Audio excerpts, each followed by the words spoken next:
Why do you need a friendship lesson with a flipbook, friendship bracelets, and cards? Our scholars often come to us with friendship problems. What do?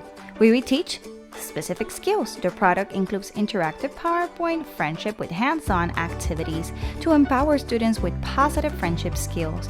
Also, the presentation is an interactive one with an activity packet that can be used in your classroom with friendship lessons, small group counseling sessions, or Valentine's Day. Also includes a flipbook, cards.